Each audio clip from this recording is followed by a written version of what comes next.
Hello everyone, SP class में आपका फिर से एक बार स्वागत है। मैं हूँ रंपा, आपकी मेंटर, आपकी दोस्त। और मैं फिर आज आपके बीच आई हूँ लेकर के क्लास 9 का चैप्टर 4, जिसका नाम है linear equation in two variable. तो आज हम लोग पढ़ने जा रहे हैं क्लास 9 का चैप्टर 4। और इस चैप्टर को linear equation in two variable जो चैप्टर है, इसको हम लोग बेसिक से लेकर के एक एडवांस लेवल तक पढ़ेंगे। और इसमें जितने भी कॉन्सेप्ट बनते हैं उन सबको हम लोग आसानी से और बहुत ही अच्छे तरीके से कवर करने की कोशिश करेंगे। कोशिश क्या करेंगे, हम लोग इसको अच्छे तरीके से करेंगे। और अब यकीन माने, इस वीडियो के बाद आपको किसी भी दूसरे वीडियो के देखने की जरूरत नहीं पड़ेगी, क्योंकि इस वीडियो में हम लोग इस चैप्टर को बहुत ही अच्छे से और बहुत ही कॉन्सेप्ट के बहुत ही सारे जितने भी सभी कॉन्सेप्ट बन रहे हैं उन सबके साथ इसको हम लोग कंप्लीट करने की कोशिश करेंगे। ठीक है। अब इससे पहले आप इस चैप्टर को चाहे पढ़ चुके हैं या आप नहीं पढ़ चुके हैं, इससे कोई मतलब नहीं है। बस हम जैसे जैसे बताते जा रहे हैं, पढ़ाते जा रहे हैं, बस अब उसको वैसे सीखते जाएं। और जैसे जैसे मैं नोट्स करते जा रही हूँ बोर्ड पे, हो सके तो आप भी उसको नोट करते जाएं और एक पेन और कॉपी लेकर के आप बैठे साथ में। क्योंकि जब आप मेरे साथ लिखेंगे और जैसे जैसे मैं आपको बताऊंगी वो नोट करेंगे, तो जब अगली बार आप इसको जब आप अपने पेज को पलटेंगे और देखेंगे, तो आपको सारी बातें याद आने लगेगी और ये चैप्टर बहुत ही आपको क्या लगने लगेगा, आसान। भले ही आपको चैप्टर थोड़ा सा शुरू में जब हम इंट्रोडक्शन की बात करें तो आपको लगेगा कि क्या ही हो रहा है, लेकिन जैसे ही आप ये इंट्रोडक्शन क्रॉस करेंगे और तब आपको इस चैप्टर में क्या आने लगेगा, मजा आने लगेगा। ये मेरा आपसे प्रॉमिस है और मैं ये आपको करके भी दिखाऊंगी। ठीक है। तो इससे पहले हम लोग 3 चैप्टर खत्म कर चुके हैं, जिसमें हम लोग नंबर सिस्टम के बारे में पढ़ चुके हैं, पॉलिनोमियल्स के बारे में पढ़ चुके हैं, कोऑर्डिनेट ज्योमेट्री के बारे में पढ़ चुके हैं। और अब बारी है चौथे चैप्टर, जिसका नाम है linear equation in two variable. तो इस चैप्टर को पढ़ने के लिए हम लोग थोड़ा सा इंट्रोडक्शन बेसिक बात पे चलेंगे, जिसकी चर्चा हम लोगों ने ऑलरेडी पॉलिनोमियल में कर लिया है। लेकिन क्योंकि हम लोग नया चैप्टर पढ़ रहे हैं, तो इसमें भी हम लोग नए सिरे से इसका शुरुआत करेंगे। और जितनी भी बातें हो सकती हैं इसमें, उन सबको हम लोग कवर करने की कोशिश करेंगे। ठीक है। तो चलिए शुरू करते हैं अपने चैप्टर को। माँ सरस्वती का नाम लेकर के हम लोग इंट्रोडक्शन से चलते हैं इस चैप्टर का, और एकदम बेसिक से इसको पढ़ने की कोशिश करते हैं। तो सबसे पहले हम लोग जानेंगे वेरिएबल के बारे में। किसके बारे में जानेंगे? वेरिएबल के बारे में, कि आखिर ये वेरिएबल होता क्या है। तो वेरिएबल हम किसको बोलते हैं? तो वैसे वैल्यू जिसका वैल्यू फिक्स नहीं हो, वो टर्म जिसका वैल्यू फिक्स नहीं हो, उसको हम लोग क्या बोलते हैं? वेरिएबल। यानी कि जिसका वैल्यू जो है वो फिक्स्ड नहीं है, नॉट फिक्स्ड वैल्यू। यानी कि जिसका वैल्यू फिक्स नहीं है उसको हम लोग बोलेंगे वेरिएबल। यानी कि जो भी आपके पास है जिसका वैल्यू फिक्स नहीं है, वो सब क्या कहलाएंगे? वेरिएबल कहलाएंगे। जैसे ये तो जान गए कि वैल्यू फिक्स नहीं है। जैसे अगर हम कहें कि मेरे पास x रुपए का नोट है, मेरे पास कितने रुपए का नोट है? x रुपए का नोट है। तो क्या आपको पता चल रहा है कि मेरे पास कितने रुपए का नोट है? 50, 100, 200, 500, 2000, कितने का आपको पता चल रहा है? नहीं पता चल रहा है। लेकिन अगर हम आपको कह देते कि मेरे पास 100 रुपए का नोट है, तो आपके दिमाग में ये चलने लगता कि अरे 100 रुपए का नोट होगा, या तो पुराना वाला या नया वाला भी होगा। आपके पास वही नोट है, अभी पुराने वाले और नए वाले। तो उस तरीके का आपके दिमाग में इमेज चलना पड़ेगा कि हो ना सके यही दोनों में से कोई इनके पास नोट होगा। ठीक है।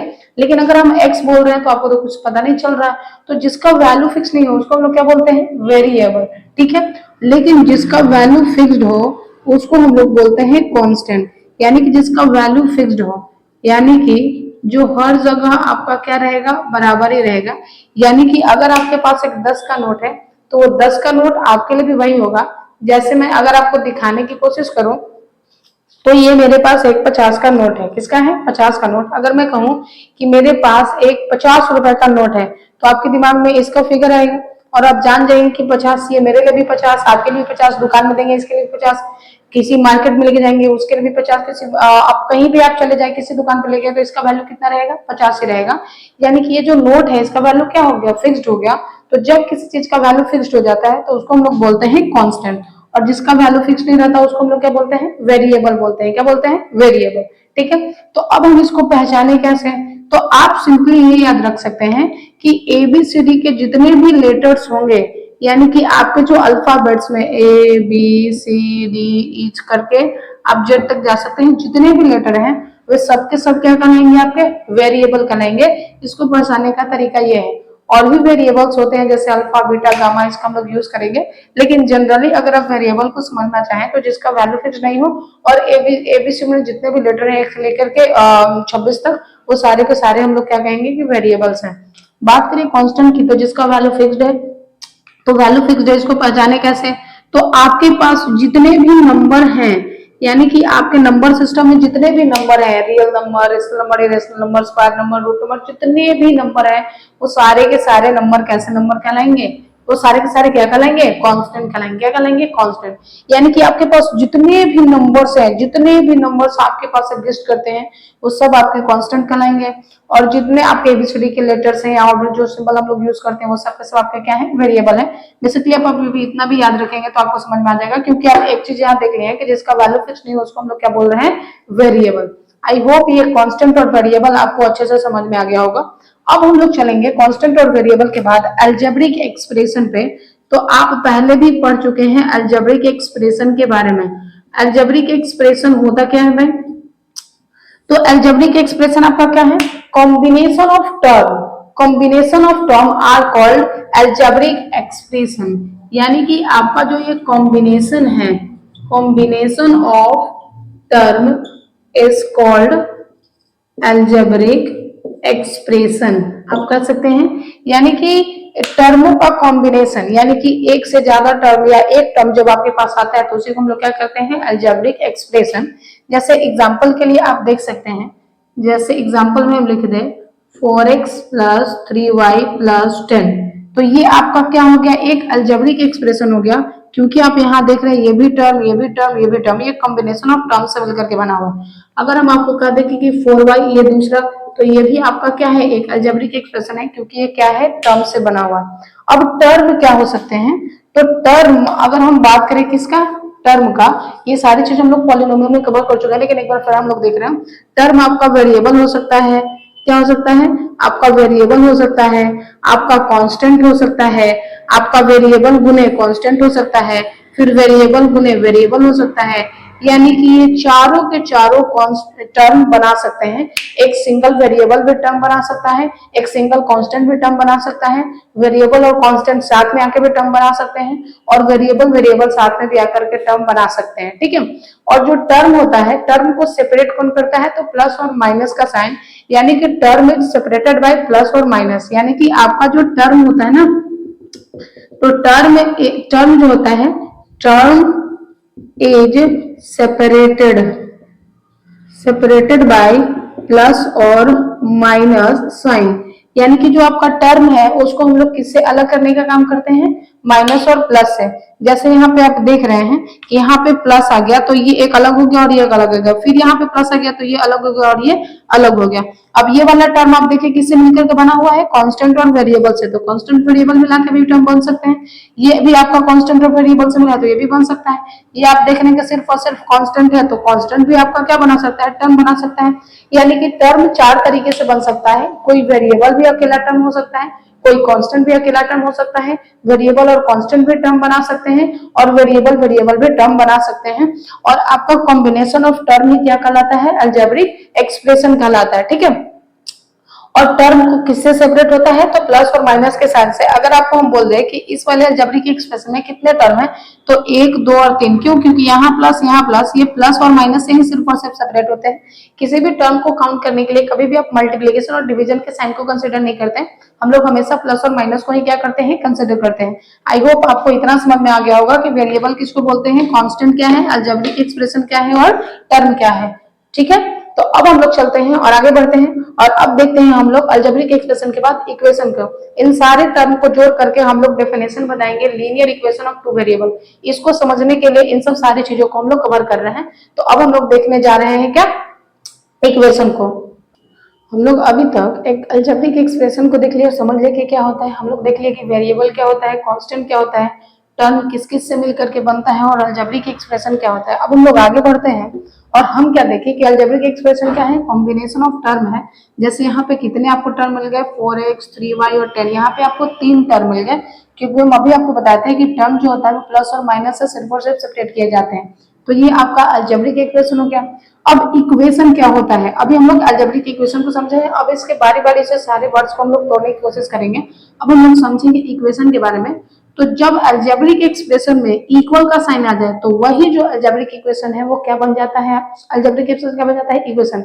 ध्यान से आप सुनिए हम क्या कह रहे हैं कि जब किसी अलजेब्रिक एक्सप्रेशन में इक्वल का साइन आ जाए, किसका साइन आ जाए, इक्वल का साइन आ जाए, तो जो वो अल्जेब्रिक एक्सप्रेशन था वही क्या बन जाता है आपका, इक्वेशन बन जाता है। क्या बन जाता है, इक्वेशन। जब अल्जेब्रिक एक्सप्रेशन में इक्वल का साइन आ जाए तो वो जो है अल्जेब्रिक एक्सप्रेशन क्या बन जाएगा, इक्वेशन बन जाएगा। जैसे 4x प्लस 3y माइनस 10 था, इसमें जैसे ही हम इक्वल टू कर दिए, इक्वल का साइन लगा दिए, तो अब जो ये अलजेब्रिक एक्सप्रेशन था ये क्या बन गया, आपका इक्वेशन बन गया। और आपको पता है कि अलजेब्रिक एक्सप्रेशन कैसे बना है, कॉम्बिनेशन ऑफ टर्म से बना है। और आपको ये भी पता है कि टर्म किससे बना है, या तो कांस्टेंट या तो वेरिएबल, वेरिएबल और कांस्टेंट दोनों से, या दोनों वेरिएबल से। ठीक है, और आपको ये भी पता है कि वेरिएबल और कांस्टेंट क्या होता है। तो अभी तक हम लोग सीक्वेंस वाइज आगे बढ़ रहे हैं। तो अगर आपसे कोई पूछे कि इक्वेशन क्या होता है, तो जब भी आपका अलजेब्रिक एक्सप्रेशन में इक्वल टू का साइन आ जाता है तो वो अलजेब्रिक इक्वेशन आपका क्या बन जाता है, इक्वेशन। ठीक है, तो अब ये आपका क्या बन चुका है, एक इक्वेशन बन चुका है। ठीक है, अब हम लोग पढ़ने जा रहे हैं लीनियर इक्वेशन। पहले इक्वेशन को समझे और पहले हम इतना समझ जाते हैं लीनियर इक्वेशन को। तो लीनियर इक्वेशन क्या है, कह रहा है कि जब इक्वेशन में आए वेरिएबल का डिग्री 1 हो जाए तो वो जो इक्वेशन है वो क्या कहलाता है, लीनियर इक्वेशन कहलाता है। यानी कि एक ऐसा इक्वेशन जिसका डिग्री कितना हो जाए, 1 हो जाए, तो वो जो इक्वेशन है वो क्या कहलाएगा, आपका लीनियर इक्वेशन। अब डिग्री का मतलब क्या होता है, तो डिग्री का मतलब होता है कि किसी भी अलजेब्रिक एक्सप्रेशन, यानी कि यहाँ पे आपका एक अलजेब्रिक एक्सप्रेशन है, तो इस अलजेब्रिक एक्सप्रेशन में जो वेरिएबल आए हुए हैं या इक्वेशन में जो वेरिएबल आए हुए हैं उसका जो हाईएस्ट पावर, उसके वेरिएबल का जो हाईएस्ट पावर होता है वही उस इक्वेशन का क्या होता है, वेरिएबल। जैसे हम यहाँ बात करें तो यहाँ पे 4x plus 3y equal to 10 है, तो यहाँ वेरिएबल x और y है और इसका हाईएस्ट पावर दोनों का कितना है, 1, तो इसका डिग्री कितना हो जाएगा, 1 हो जाएगा। उसी तरीके से इस इक्वेशन का देखें तो सेम ही इक्वेशन है, इसका डिग्री क्या होगा, 1। उसी तरीके से जब आप यहाँ चेक करेंगे इस इक्वेशन में तो आप देख रहे हैं कि ये आपका जो है कॉम्बिनेशन ऑफ टर्म है, इक्वल का साइन आया हुआ है, तो अलजेब्रिक एक्सप्रेशन आपका इक्वेशन बन चुका है। अगर इसका डिग्री 1 हो गया तो ये क्या बन जाएगा, आपका लीनियर इक्वेशन, यानी 3x प्लस 10 है। तो अब यहाँ पे आप वेरिएबल देखें क्या है, आपका x, क्या वेरिएबल का पावर 1 है, तो हाँ यहाँ पे वेरिएबल का पावर क्या है, 1 है। तो हम कह सकते हैं कि ये जो इक्वेशन है इस इक्वेशन का डिग्री क्या है, 1 है। और अगर इस डिग्री का इक्वेशन का डिग्री 1 है तो क्या हो गया, आपका लीनियर इक्वेशन हो गया। यानी कि लीनियर इक्वेशन कुछ और नहीं, एक ऐसा इक्वेशन है जिसका वेरिएबल का डिग्री क्या है, 1 है। यानी कि जब इक्वेशन में आए वेरिएबल का डिग्री 1 हो जाए तो आपका जो, सॉरी, वेरिएबल का पावर, वेरिएबल का पावर, पावर ही तो उसका डिग्री होगा ना, यानी कि वेरिएबल का पावर क्या हो जाए, 1 हो जाए, तो वो जो लीनियर इक्वेशन है क्या बन जाए, सो वो जो इक्वेशन है क्या बन जाएगा, लीनियर इक्वेशन बन जाएगा। आई होप यहाँ तक आपको अच्छे तरीके से समझ में आया होगा। अगर आपको डिग्री और अच्छे से समझना है तो आप इस तरीके से देख ले सकते हैं, जैसे 3x cube plus 2x plus 4 is equal to 0 कर दिया। अब हम बोले कि इस वाले जो आपका इक्वेशन है इसमें आपका डिग्री क्या होगा, तो आप देख रहे हैं 1 2 3 टर्म है, यहाँ पे वेरिएबल क्या है आपका x, यहाँ है और यहाँ है। आप देखिए कि दोनों में हाईएस्ट पावर कहाँ है, यहाँ कुछ नहीं है तो क्या होगा, आपका 1 होगा।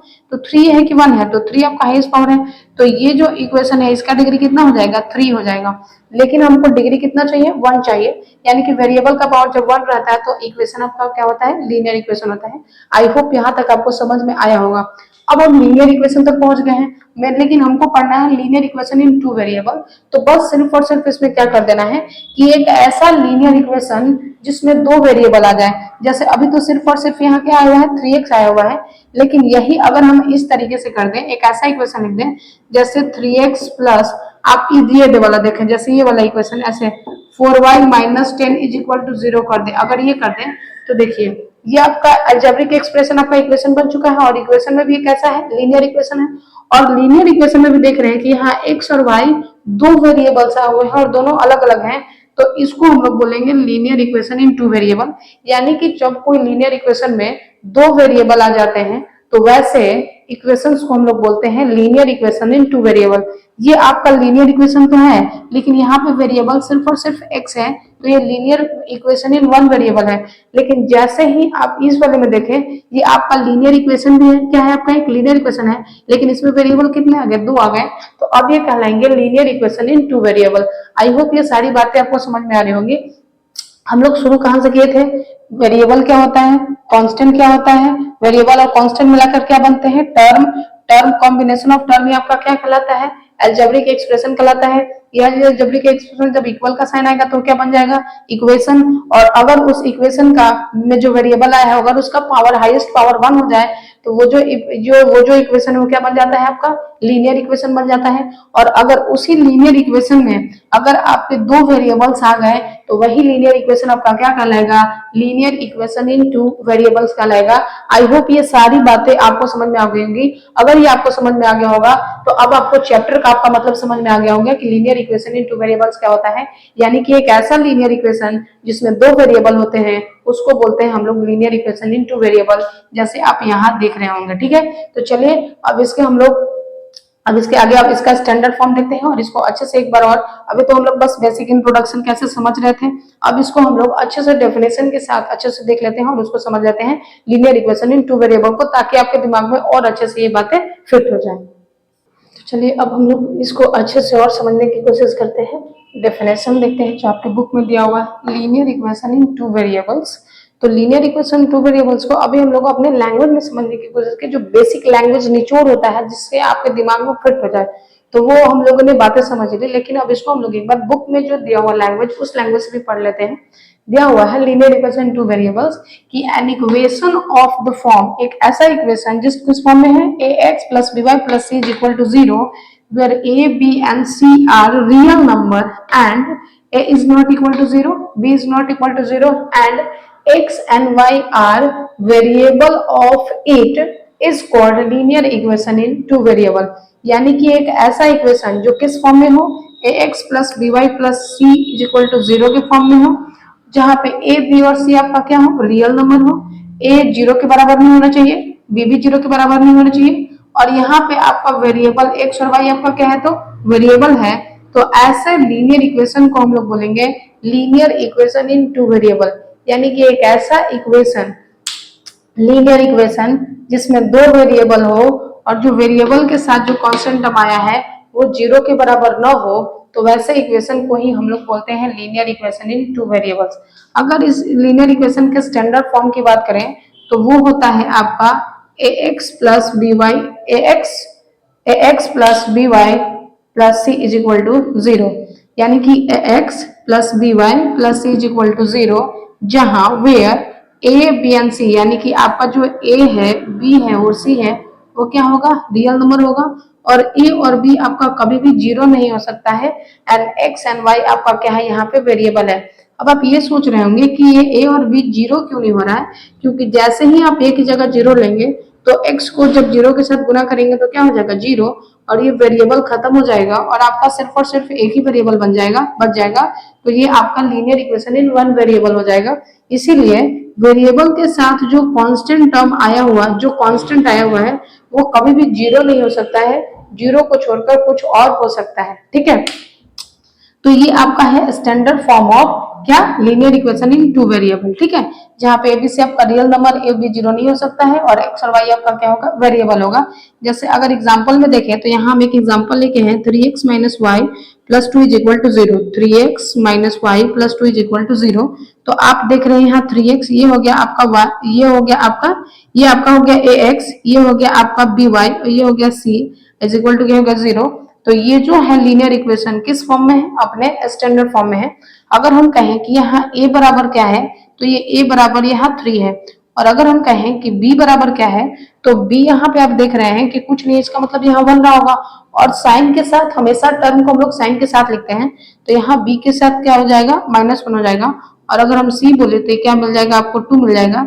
यानी कि ये जो आपका स्टैंडर्ड फॉर्म में लिखा गया है इक्वेशन, यहाँ पे आपका जो रियल नंबर a है 3 है, जो रियल नंबर b है वो -1 है, और जो रियल नंबर c है वो क्या है आपका 2 है। तो ये आपका है linear equation in two variable का एकदम रियल डेफिनेशंस, और उसके बाद ये आपका स्टैंडर्ड फॉर्म में, यानी किसी भी आपका linear equation in two variable को हम लोग इस तरीके से स्टैंडर्ड फॉर्म में लिखते हैं। तो आइए अब हम लोग सीखते हैं linear equation in two variable को स्टैंडर्ड फॉर्म में लिखना, और उसके बाद उसमें हम लोग जो रियल नंबर है ए बी सी उसके वैल्यू को फाइंड करना। ठीक है, क्योंकि फर्स्ट एक्सरसाइज में आपका सिर्फ यही दिया हुआ है कि आप स्टैंडर्ड फॉर्म में लिखें और उसके ए बी सी का वैल्यू क्या करें फाइंड करें। तो चलिए हम लोग फटाफट से उसको भी सीख लेते हैं। अब हम लोगों ने जो पढ़ा है अभी linear equation in two variable, उसको हम लोग स्टैंडर्ड फॉर्म में लिखते हैं और एबीसी का वैल्यू फाइंड करके देखते हैं। तो चलिए सबसे पहले क्या कर रहा है कि write the following equation in the form ax plus B Y plus C is equal to 0, यानी कि जो आपका फॉलोइंग इक्वेशन है उसको इस स्टैंडर्ड फॉर्म में लिखना है and indicate the value of A B and C in each case, यानी कि ये जो आपका दिया हुआ है, ये जो linear equation in two variable आपको दिया हुआ है, सबसे पहले तो आपको इसको स्टैंडर्ड फॉर्म में लिखना है और स्टैंडर्ड फॉर्म में लिखने के बाद आपको ए बी और सी का वैल्यू बताना है। तो चलिए आपका स्टैंडर्ड फॉर्म क्या है, a x plus B Y plus C is equal to 0। तो आप ये देख रहे हैं कि x तो आपका है ही और y वाला टर्म इस साइड है तो इसको इस साइड लाएंगे और ये प्लस में है तो इधर किस में आ जाएगा, माइनस में आ जाएगा, माइनस अंडर रूट 3y, और ऑलरेडी -4 इधर था ही और ये क्या हो गया आपका 0। तो अब आप ये देख रहे होंगे कि ये ax plus B X plus C is equal to 0 के फॉर्म में इसको हम लोग क्या कर चुके हैं, अरेंज कर चुके हैं। हम लोग ax plus B Y plus C is equal to 0 के फॉर्म में अरेंज कर लिए। अब इसका आपका a b और c का वैल्यू पूछ रहा है, तो a की जगह पे क्या है, कुछ नहीं है तो क्या है आपका 1 है। अगर हम b की जगह देखें तो b की जगह आपका क्या है, ये -√3 है, क्योंकि हमेशा हम लोग टर्म के साथ किसको लिखते हैं, साइन को लिखते हैं। तो यहाँ पे क्या हो जाएगा आपका -√3 हो जाएगा, ठीक है। अगर हम c की जगह पे देखें तो यहाँ भी आपका क्या है, -4 है सी की जगह पे, सी की जगह पे क्या है -4, क्योंकि हमेशा हम लोग क्या लिखते हैं टर्म के साथ। तो इस इक्वेशन को हम लोग स्टैंडर्ड फॉर्म के टर्म में भी कर चुके हैं और एबीसी का वैल्यू भी फाइंड कर चुके हैं। अगर हम अब इसको करना चाहें तो देखिए यहाँ पे हम क्या कर सकते हैं, तो 2x और ये क्या है इधर 2x, इधर लाएंगे इसको, ये एलएचएस में है तो इधर आरएचएस में है तो एलएचएस में लाएंगे तो किसमें हो जाएगा, माइनस में, एज इक्वल टू हो जाएगा 0। लेकिन अभी ये इस फॉर्म में नहीं हुआ है क्योंकि अभी आप c नहीं लिखे हैं। तो अगर आपका c नहीं दिया हुआ है तो c को हम लोग क्या कर लेंगे, +0 कर लेंगे बराबर 0। तो अब आप देख रहे होंगे कि ये ax plus B Y plus C is equal to 0 के फॉर्म में आ चुका है। अब यहाँ से अगर हम पूछे आपसे a का वैल्यू तो a की जगह पे क्या आया हुआ है 2। उसी तरीके से अगर हम b का पूछे तो b की जगह पे कुछ नहीं है तो यहाँ पे क्या होगा 1 होगा, यानी कि b के क्या आ गया -1, और c की जगह पे क्या आया हुआ है 0, तो हम लिख देंगे c का 0। यानी कि आपको कुछ नहीं करना, सिर्फ आपको इस फॉर्म में अरेंज कर देना है, जो a की जगह पे आया वो a का वैल्यू, जो b की जगह पे आया b का वैल्यू, जो c की जगह पे आया वो c का वैल्यू। आई होप ये आपको समझ में आया होगा। अब नेक्स्ट देख रहे हैं, कह रहा है कि write each of the following as an equation in two variable, यानी कि ये जो आपको दिया हुआ इक्वेशन, इसको इक्वेशन इन टू वेरिएबल के फॉर्म में लिखना है। अभी आप देख रहे हैं क्या दिया हुआ है, x इज इक्वल टू -5, यानी कि कैसा है, ये आपका linear equation in one variable है, लेकिन आपको इसको एक्सप्रेस करना है linear equation in two variable के फॉर्म में। तब आप इसको क्या करेंगे, आपका linear equation in two variables होता क्या है, आपका ये फॉर्म है स्टैंडर्ड फॉर्म है, यानी कि इसको स्टैंडर्ड फॉर्म इस तरीके से आपको लिखना है। तो यहाँ x इज इक्वल टू -5 दिया है, तो क्या सबसे पहले हम इसको ऐसे लिख सकते हैं, x plus 5 is equal to 0, क्योंकि ये माइनस में था तो इधर किस में आ गया, प्लस में। हमको ax और c तो मिल गया, हमको सिर्फ क्या चाहिए, by चाहिए। तो अगर मेरे पास by नहीं है तो अगर हम 0y लिख रहे हैं तो 0y का मतलब क्या होता है, 0। किसी भी टर्म में 0 को जोड़ेंगे तो उसका कोई वैल्यू चेंज होने वाला है नहीं, यानी कि क्या हम इसको इस तरीके से लिख सकते हैं, x plus 0y plus 5 is equal to 0, और ये आपका क्या हो गया। अब आप देख रहे होंगे कि ये आपका linear equation in two variable के टर्म में आ गया, क्योंकि देखिए x और y आपका हो गया। अब आप कहेंगे कि यहाँ पे b तो 0 नहीं होगा, तो जब भी आपको इस फॉर्म में लिखने के लिए दिया जाए तो अब हम लोग यहाँ पे b की जगह पे 0 यूज करेंगे, क्योंकि बिना इसको यूज किए आप इसको linear equation two variable form में लिख ही नहीं सकते हैं, ठीक है। तो ये आपका किस फॉर्म में लिखना था, ये था linear equation in one variable ही, लेकिन इसको हम बनाए हैं linear equation in two variables, ठीक है।